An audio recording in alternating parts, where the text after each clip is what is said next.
మళ్ళీ దొరకనేమో, మళ్ళీ ఢిల్లీ వెళ్ళిపోతాడేమో అని ఆ కంగారులో వీళ్ళు తప్పు మీద తప్పు చేసేసుకుంటా బుక్ అయిపోయారు. జరిగింది అది. ఇంకోటి తెలుసా, నేను జైలుకి వెళ్తే అంటే ఒకవేళ ఈ ఓపర్ ఐడియా ఫెయిల్ అయితే జైల్లో పెట్టాలి కదా.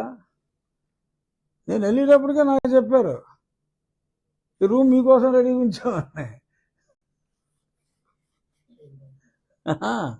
ఒకటే సింగిల్ రూమ్ ఉంది అక్కడ, ఆ రూమ్ నా కోసం ఉంచారని చెప్పి ఒకరోజు ముందే ఉంచేస్తారట అక్కడ.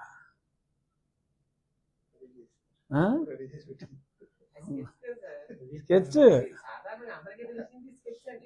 తెలుసు, కానీ ఈ వివరాలన్నీ కూడా ఉంటే అదే కొద్దిమందిని నమ్మించే ప్రయత్నం చేస్తున్నారు కదా. చాలా సిన్సియర్ అధికారి వారి రూల్స్ ప్రకారం ఒక రాష్ట్ర ప్రభుత్వాన్ని కుప్పకూల్చడానికి. కాకపోతే ఒకటి జగన్మోహన్ రెడ్డి ఎవరి మీద ఈ ఆరోపణ చేయలే. రాష్ట్ర ప్రభుత్వాన్ని తను వై నాట్ 175 అన్నాడు కూడా, ఆడి బతుకు బస్టాండ్ చేసేస్తున్నాడు రా బాబు అని నా మీద కేసు పెట్టాడంటే ఇన్ ఎవే ఈ ఎండార్స్డ్ ఆడి బతుకు బస్టాండ్ అయిపోవడానికి కారణం నేనని.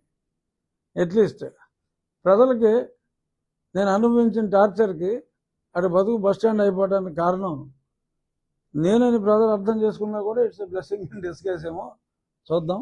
ఎనీహో, ఇక మా ప్రభుత్వం విషయానికి వస్తే, మరి నిన్న అన్న మాట ప్రకారం చంద్రబాబు నాయుడు గారు ఆ దిక్కుమాలిన ఆ ల్యాండ్ టైటిల్